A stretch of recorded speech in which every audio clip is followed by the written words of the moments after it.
Hello everyone, my name is Sahajpreet and I am excited to present our work titled Hate Personified, investigating the role of LLMs in content moderation. This is a collaborative project conducted by myself and my amazing co-authors, representing institutions including IIIT Delhi, IIT Delhi, LMU Munich and TUM. In this project, we try to explore the ability of LLMs to represent diverse groups in hate speech moderation over the internet. Hate speech detection in NLP is a classification task which has largely relied on supervised training employing human annotators.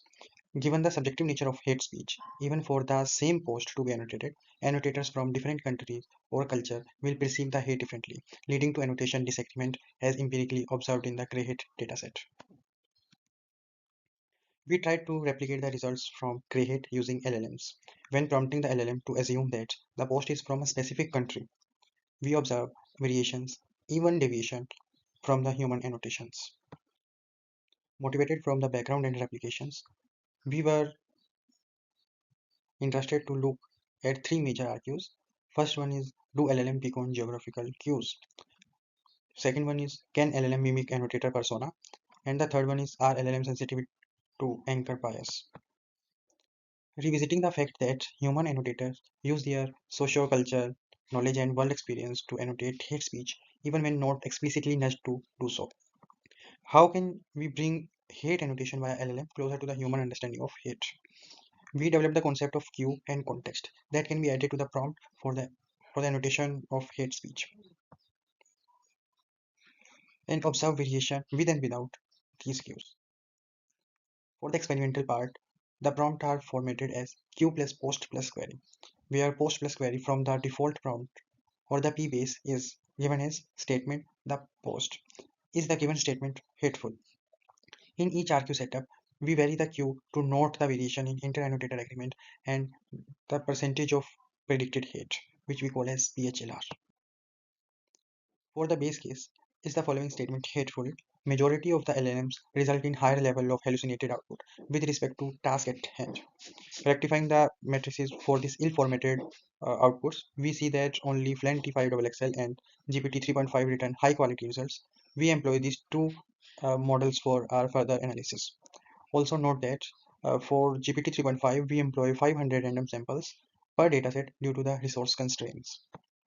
In first set of experiment, we assess if geographical cues such as mentioning country or language in the statement helpful and compare against the base case of simply asking is this statement hateful. Here we try to assess if geographical cues can be employed as a proxy to assess the cultural nudging. While geography and language are not absolute measure of culture variation, but they are the first step in assessing the explicit cultural information. Under all the three setups, the one without context is the base case of LLM annotation. Country and language cues always lead to improvement in inter-annotated agreement with humans. It means that somehow these explicit geographical mentions trigger the model to assess the latent space of geography. Both corpus and the paradigm in training play a role in the geographical sensitivity of LLMs. While Flanty 5 is only instruction tuned and the GPT is trained with RLHF, and both of these techniques lead to very level of inter-annotated agreement with human annotation, even under the base case setting, reflecting the downstream flow of Western-centric biases in LLMs. Inspired by the results in the first set of experiments, we now look into the socio-demographic attributes of the human annotators that have been recorded in the literature to influence the hate speech annotations. Now the LLMs are being widely adopted to augment human annotation. We need to assess if promoting them under specific socio-demographic cues lead to variation in results for hate speech. We are not just interested in enlisting these attributes, but also examine if the format of presenting the information also changes the output. For example, going from a female annotated the following statement is hateful, is it hateful versus assuming you are a female annotating this post, is it hateful? We hypothesize that not that mention of attribute, but the manner of injecting them in the prompt is equally significant. We perform our persona attributed annotations for gender, ethnicity, political, and religious orientation and education level. The table here shows results for only two attributes. Readers are encouraged to refer to our paper for full set of results. As suspected, we observe that when a person of black or non-binary persona labels something as hateful, we observe increase in percentage of hate detected.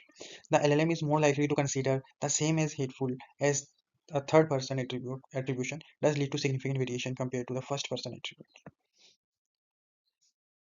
When when we are extended our experiments on different language specific dataset, we again observe interesting variation. For example, in figure A, say for Hindi, when a person from lower caste annotate post as hateful, LLM also tend to annotate more posts as hateful. We suggest listener to go through the paper for more detailing about the persona groups and the explanation about the PHLR score for that. In figure C, we also see LLM is more likely to follow the native speaker cues for the annotation, specifically in the case of low resource languages. Lastly, moving away from the textual feature, we examine if numerical attributes can cause variation in results, especially for automated hate speech detection setup. Where content moderator have access to information like how many likes, dislikes a post has received, or how many times a post has been flagged as inappropriate or the hateful or the offensive content. Such numerical stats provide metadata information about a post. Furthermore, the fine-tuning space prior literature has established the importance of such numerical stats for the prediction of hate. This setup serves both a use case of employing the publicity introduced engagement metrics into LLM contextualization, as well as countering against the adversarial prompts that can be introduced by noisy majority percentage values. We also establish that LLMs are prone to labeling bias even under zero-shot settings. If the context mentioned voting percentage from figure A and B, it is evident that alignment in the hate labeling is more consistent when the percentage lie closer to each other and decreases as one moves away.